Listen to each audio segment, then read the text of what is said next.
itu baru mama akan hadir. Karena itu saya mulai yang depresi, ngayal atau apa, atau yang mulai emosi naik turun itu mulai pas hari ketiga kedua gitu. Jadi kalau sekarang dia nggak mungkin temenin. Kalau sekarang kan cuma diimpus doang sebentar selama 1 jam. Terus itu pulang. Semoga kemonya lancar ya sayangnya Yuli. Mama doain buat Yuli. Semoga Yuli sehat selalu. Ya mungkin dia kadang-kadang ya sedih.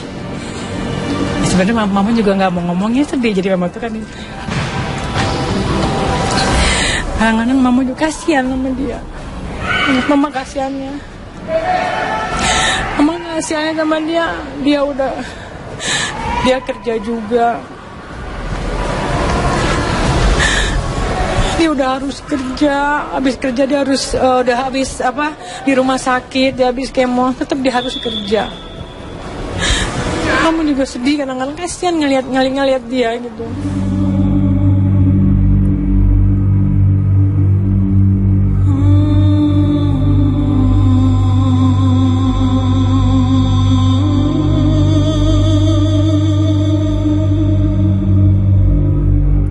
Ketegaran Jupe menjalani proses kemoterapi seorang diri di sebuah rumah sakit di Jakarta itu pun menjulangkan teka-teki baru.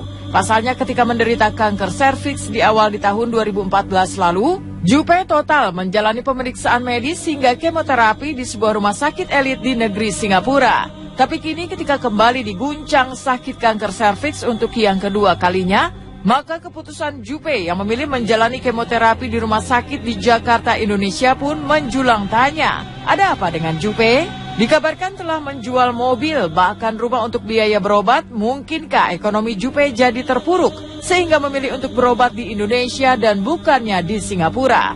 Entahlah. Yang jelas, melawan sakit kanker untuk yang kedua kalinya, kini Jupe diwajibkan untuk menjalani istirahat total selama 2 bulan. Sebuah rentang waktu yang konon membuat Jupe ketakutan. Kemarin kan yang diradiasi kan memang di perut. Jadi pas habis radiasi tuh, karena diradiasi perut tuh, ininya tuh pas kemarin di sini juga kan, jadinya saya nggak bisa kontrol pita suara saya. Sementara saya tahu kan semuanya harus dari ngomong, dari nyanyi, itu baru saya dapetin nafkah. Jadi makanya kemarin saya paksa di ulang tahun apa gitu, saya paksa ulang tahun TV, saya paksa untuk bernyanyi karena kalau saya nggak paksa nyanyi, saya takut kehilangan suara saya, makanya saya nyanyi terus. Ya memang benar dia jual rumahnya ada di rumah, jual. Tapi kan dia ada rumah satu lagi, jadi dia pindah ke rumah satu lagi. Memang dia jual mobil, memang untuk berobat. Ya nggak masalah. Mama rasa semua dibalik ini semua pasti nanti waktunya akan indah buat Yuli. Sekarang karena mamanya juga besarin hati dia. Nanti kalau ngeliat pas sedih tuh lihat dia. Dia sendiri tegar, hatinya tegar. Dalam keadaan sakit aja dia masih kerja. Itu yang mama tuh sebagai orang tua kadang-kadang salut, kasihan, tapi mamanya juga nggak bisa ngomong apa-apa gitu.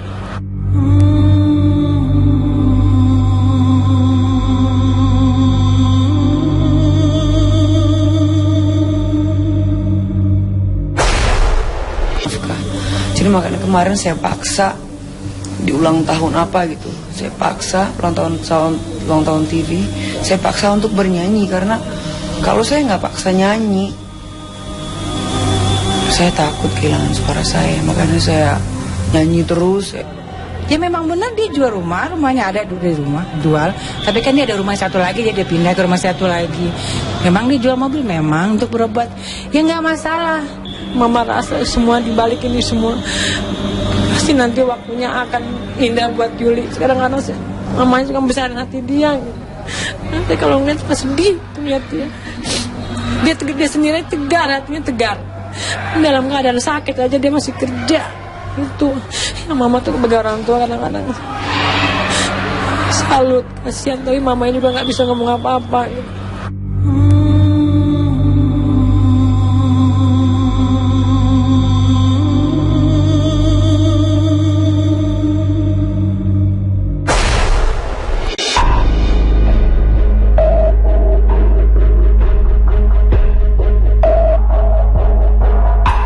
Senada dengan Julia Perez, perang melawan kanker juga tengah dijalani oleh Aldi Taher. Hanya saja berbeda dengan Jupe yang kerap memperlihatkan senyum tenang. Kemarin Aldi yang menjalani pengobatan kemoterapi ketiga kali di sebuah rumah sakit di kawasan Cempaka Putih, Jakarta Pusat, tak mampu menutupi debar-debar gugup dan takut menghadapi proses kemoterapi. Sebab tak banyak yang tahu, proses kemoterapi tahap ketiga yang harus dijalani Aldi kemarin mengandung resiko kerontokan rambut. Tak ayal, meski sudah ditemani Georgia Aisyah sang istri, kemarin Aldi pun memasuki ruang kemoterapi dengan ekspresi cemas seperti berikut ini.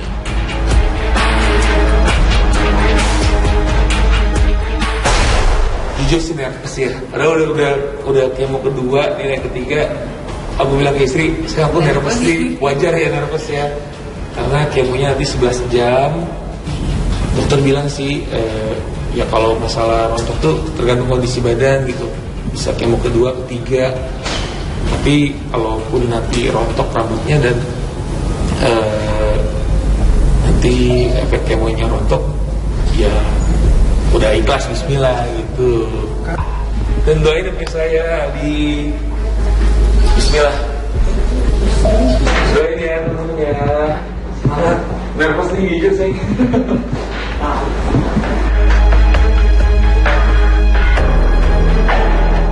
Dan sebuah pemandangan mengejutkan pun tertuang ketika proses kemoterapi Aldi Taher dimulai.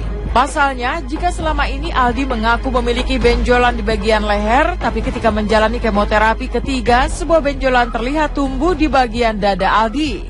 Apa yang sebenarnya terjadi dengan kanker yang mengguncang Aldi? Butuh waktu untuk menjawabnya. Yang pasti seolah tak tahan melihat kegelisahan dan ketakutan Aldi menjalani kemoterapi. Georgia Aisyah terlihat sangat sabar, penuh kasih sayang menyemangati Aldi yang uniknya seakan tak mau berjauhan dari sang istri hingga menciptakan pemandangan romantis di tengah situasi prihatin seperti ini.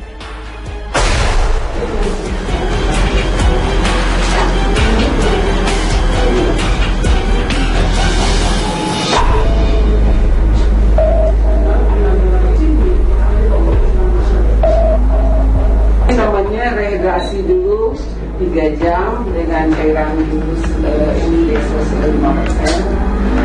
Rehydrasinya biasanya 1000 cc selama 3 jam.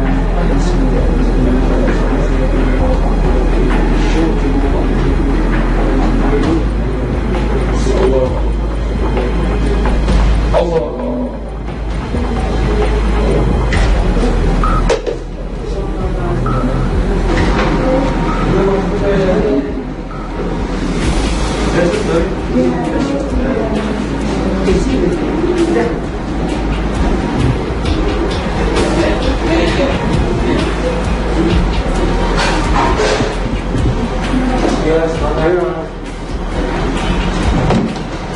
Kalau ditanya sedih, ya jujur sedih. Cuman kita nggak boleh larut dalam kesedihan. Ditanya kepikiran, pasti kepikiran. Setelah kemo kedua, Aldi sih ngerasain benjolan di leher mengecil. Cuman yang benjolan yang di dada ya, itu nggak kelihatan karena di dalam dekat paru-paru. Jadi, tapi intinya kan kita minta kesembuhan kepada Allah Subhanahu Wa Taala ya. Jadi ikhtiar berobat. Mudah-mudahan dengan kemoterapi ini sel kankernya hilang, karena kita harus berjuang dengan waktu nih, karena berlomba dengan waktu, karena kalau misalkan kita nggak ikhtiar berobat gitu ya, dia sel kankernya bisa berkembang gitu. Jadi bismillah, makanya hari ini Aldi kemo ketiga, kita semangat, kita nggak boleh kalah lawan cancer, kita nggak boleh ngedrop, kita harus positive thinking, bismillah.